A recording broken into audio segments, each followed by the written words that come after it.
ಇಂದೇ ಡೌನ್ಲೋಡ್ ಮಾಡಿ ಮತ್ತು ನಿಮ್ಮ ನೆಚ್ಚಿನ ಶೋಗಳನ್ನು ಆನಂದಿಸಿ.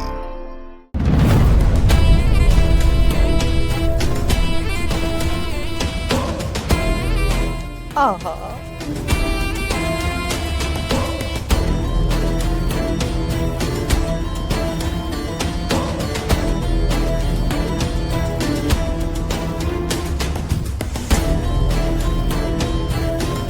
ಅದು ಇಂತು ಅಲ್ಲಿ ಇಲ್ಲಿ ಹುಡುಕಿ ನಂಗೆ ಬೇಕಾಗಿರೋ ಮದ್ದನ್ನ ತಯಾರು ಮಾಡಾಯ್ತು. ಇವನಿದ್ರು ಆ ಸ್ನೇಹ ತಿನ್ನೋ ಅನ್ನದಾಗೋ ಹಾಲಾಗೋ ಇದು ಬೆರಸ್ ಕೊಟ್ಬಿಟ್ರೆ ಆ ಪಿಂಡ ಅಲ್ಲೇ ನೆಗದ್ ಬೀಳ್ತದೆ.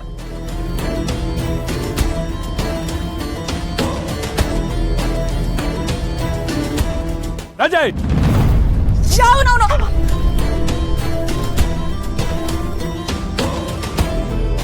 ಗಾಬರಿ ಆಯ್ತಾ ರಾಜೇಶ್ವರಿ ಅವ್ರೆ? ಅಲ್ಲ ಕಣಯ್ಯ, ಹಿಂಗೆಲ್ಲ ಆಡ್ತಿಯಲ್ಲ, ನೀನೇನ್ ಚಿಕ್ಕ ಹುಡುಗನ? ಒಳ್ಳೆ ದೆವ್ವ ಮೈ ಮೇಲೆ ಬಂದಂಗೆ ಕಿಚ್ಕೊಂಡಿಯಲ್ಲ. ಯಾಕೆ ರಜೆ ದಿಗುಲ್ ಬಿದ್ದೇನ ತೊಂದ್ರೆ ಆಯ್ತಾ? ನನ್ಗೇನ್ ತೊಂದ್ರೆ ಆಯ್ತದೆ? ನಾನು ಗಟ್ಟಿಗಿತ್ತಿ, ಅದಕ್ಕೆ ಏನೂ ಆಗ್ಲಿಲ್ಲ. ಸ್ನೇಹಂತರ ಏನಾದ್ರು ಆಗಿದ್ರೆ ಇಲ್ಲ ಎದೆ ಬಡ್ಕೊಂಡು ಸಾಯ್ಬೇಕಾಗಿತ್ತು. ಅಯ್ಯ ನಿನ್ನ ಮಕ್ಕ ಮಣ್ಣು ಮೆತ್ತ. ಅವಳಿಗೆ ಹೃದಯ ಮಾತ್ರ ವೀಕು, ನಿನಗೆ ಮನ್ಸು ವೀಕು, ಬುದ್ಧಿನೂ ವೀಕು. ನೀನು ಒಬ್ಬಳೇ ಹಿಂಗೆ ಸೈಲೆಂಟಾಗಿ ನಿಂತಿದ್ಯಾ ಅಂದರೆ ಏನೋ ಮಸ್ಲತ್ ಮಾಡ್ತಾ ಇದ್ಯಾ ಅಂತ ಅನ್ನಿಸ್ತು. ಅದಕ್ಕೆ ಹಂಗೆ ಕಿರ್ಚಿದ್ದು. ಎಲ್ಲೇ ಕೈ ತೋರಿಸು. ನೋಡ್ಕ ಆಯ್ತಾ?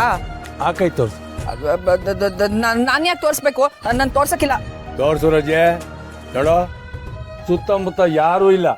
ತೋರಿಸ್ಲಿಲ್ಲ ಅಂದರೆ ಬಾವಿಲ್ ತಳಿ ಸಾಯಿಸ್ತು. ಅಯ್ಯೋ, ನನ್ನ ಪಾಡಿಗೆ ನಾನು ಸುಮ್ಕೆ ನಿಂತಿದ್ದೀನಿ ಆಟೆಯ.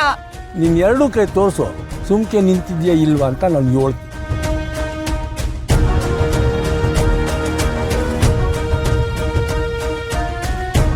ನೋಡ್ಕೊ, ಸರಿನಾ?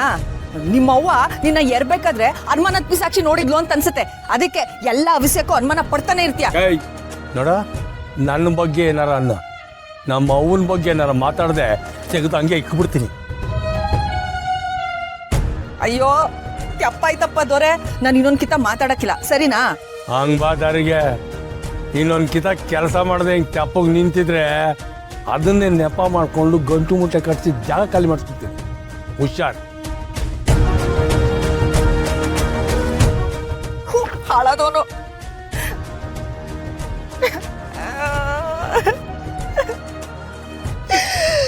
ಎಷ್ಟ್ ಕಷ್ಟಪಟ್ಟು ಈ ಪುಡಿ ತಯಾರು ಮಾಡಿದ್ದೆ, ಹಾಳಾದವನು ಎಲ್ಲ ಬಂದು ಹಾಳು ಮಾಡಾಕದ. ಯಪ್ಪ, ನನ್ನ ಪುಣ್ಯಕ್ಕೆ ಈ ಪುಡಿ ಅವನ ಕಣ್ಣಕ್ಕೆ ಬೀಳಿಲ್ಲ. ಬಿದ್ದಿದ್ರೆ ನನ್ನ ಕತೆ ಆಟೆಯ. ಮತ್ತೆ ಅವನ್ ಬರೋದ್ರೊಳಗಡೆ ಇದನ್ನೆಲ್ಲ ಶುದ್ಧ ಮಾಡ್ಬಿಡ್ಬೇಕು.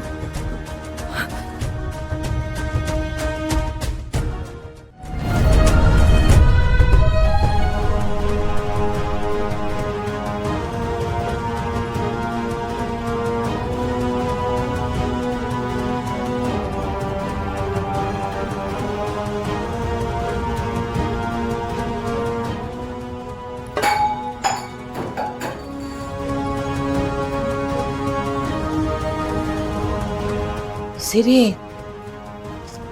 ಏನಪ್ಪ ಇದು? ಈಟೊಂದು ಕೋಪ ಒಳ್ಳೇದಲ್ಲ ಕಣೋ. ಹೊಸಿ ಸಮಾಧಾನ ಮಾಡ್ಕ್ಯಾ. ಹೆಂಗವ ಸಮಾಧಾನ ಮಾಡ್ಕೊಂಡ್ಲಿ? ನಮ್ಮವ್ರ ನಮ್ಗೆ ಚೂರಿ ಹಾಕ್ಬಿಟ್ರಲ್ಲ, ನನ್ನ ಶಂಸಕ್ಕಾಗ್ದೆ ಸಾಯ್ಸಕ್ಕಾಗ್ದೆ ನನ್ನ ಜೀವ ಒದ್ದಾಡ್ತೈತೆ. ನಿನ್ನ ಪರಿಸ್ಥಿತಿ ನಂಗೆ ಅರ್ಥ ಆಯ್ತದೆ. ಆದ್ರೆ ಚಂದ್ರನಿಗೆ ಯಾವುದೋ ಪರಿಸ್ಥಿತಿನಾಗ ಸಿಕ್ಕಾಕೊಂಡು ಹಿಂಗೆಲ್ಲ ಮಾಡ್ಬಿಟ್ಟವನೆ. ಜಿಟಣ್ಣವ, ನಿನ್ಗ ಚಂದ್ರನ್ ನೆನ್ಸ್ಕೊಂತ ಇದ್ರೆ ರಕ್ತ ಕುದಿತಾ ಇಲ್ವೇ? ಕುದೀತದೆ ಕಣಪ್ಪ. ಅಕ್ಕಿ ಅಲ್ವಾ ಅವನ ಟೇಸನ್ನವರೆಗೂ ಎಳ್ಕೊಂಡು ಹೋಗಿದ್ದು. ಸಮಾಧಾನ ಮಾಡ್ಕೊಂಡು ಯೋಚನೆ ಮಾಡಿ ನೋಡು. ನಾವು ಅವನಿಗೆ ಶಿಕ್ಷೆ ಕೊಡೋದು 2 ನಿಮಿಷದ ಕೆಲಸ, ಆದ್ರೆ ಇದರಿಂದ ಸಂಕಟ ಪಡೋದು ಹೊಸು ಕಣಪ್ಪ. ನಿನ್ ತಂಗಿ ಅಂದ್ರೆ ನಿಂಗೆ ಜೀವ ಅಂತೀಯ. ಅವಳ ಜೀವನ ಪರ್ಯಂತ ಸಂಕಟ ಪಡೋದನ್ನ ನೀನ್ ನೋಡಕೈತದ? ಅಂತ ಕಟ್ಟ ಬದುಕೋದ್ಕಿಂತ ಸಾಯದೆ ಒಳ್ಳೇದು ಕಣವ. ಓ ಅಲ್ಲ ಕಣಪ್ಪ, ಚಂದ್ರಿಗೆ ಹಿಂಗೆ ಹೆಚ್ಚು ಕಮ್ಮಿ ಆಗೋಯ್ತು ಅಂತ ಹೊಸು ಒಂದ್ ವೇಳೆ ಜೀವ ಬಿಟ್ಬಿಟ್ರೆ ಯೋಚನೆ ಮಾಡಿದ್ಯಾ?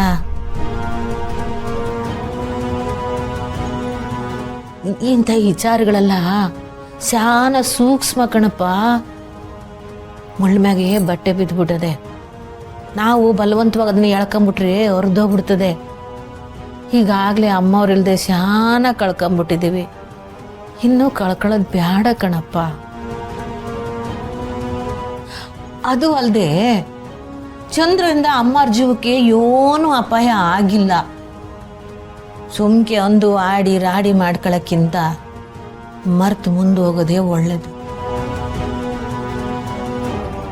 ನೀನೇನೋ ಹೇಳವ, ನನ್ನ ತಂಗಿ ಒಂದು ಮುಖ ನೋಡಿ ನಾನು ಸೋಲ್ಬೋದು, ಆದರೆ ಬದುಕಿರೋ ತನಕ ಚಂದ್ರನ್ ಮಾತ್ರ ಕ್ಷಮಿಸೋಕ್ಕಿಲ್ಲ. ಅಷ್ಟೇ ಅಲ್ಲವ, ನಾನು ಅವನ್ ತಾವು ಮಾತಾಡೋದು ಇಲ್ಲ. ಇದೇ ಈ ಬಂಗಾರಮ್ಮನ ಮಗ ಆಗಿ ಅವನು ಕೊಡ್ತಾರೋ ಶಿಕ್ಷೆ. ನೀನು ಹಿಂಗೆ ನಡ್ಕೊಳ್ಳೋದ್ರಿಂದ ನಿಂಗೆ ಸಮಾಧಾನ ಆಯ್ತದಂದ್ರೆ ಹಂಗೆ ಮಾಡು. ಯಪ್ಪ, ಈಗ ನೀನು ಒಬ್ಬ ಗಂಡ ಆಗಿ ನೀನು ನೆಂಡ್ರಿಗೆ ಒಸಿ ಸಮಾಧಾನ ಮಾಡಪ್ಪ. ಸ್ನೇಹ ಪೂಸ್ರಿ ಹೆಂಗೆ ಸುಕ್ಕಣ, ಅವಳ ಮ್ಯಾಗ ಹಂಗೆ ಆಟೋನ್ ಕೋಪ ತೋರಿಸ್ತಾರ.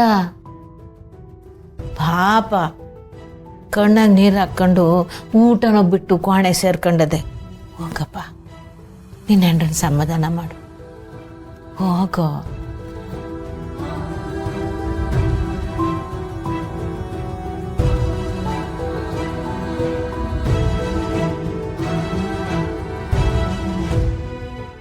ಸಿಂಹನ ಹಸು ಮಾಡ್ತೀನಿ ಅಂತ ಹೋದ್ರೆ ನನ್ನ ಪ್ರಯತ್ನ ಫಲ ಕೊಡುತ್ತಾ?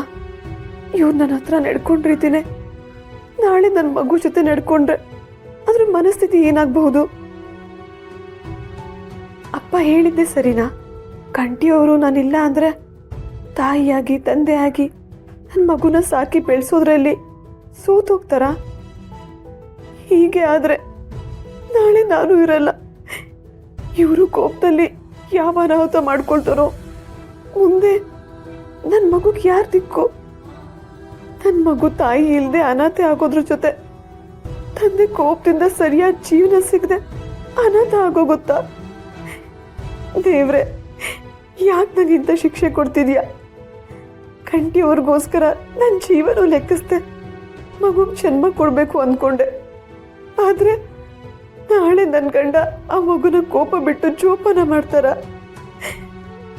ಇವತ್ತು ನನ್ನ ಜೊತೆ ನಡ್ಕೊಂಡು ಹಾಗೆ ನಾಳೆ ಮಗು ಜೊತೆನೂ ಹಾಗೆ ನಡ್ಕೊಂಡ್ರೆ ಆ ಮಗು ಪರಿಸ್ಥಿತಿ ಏನು?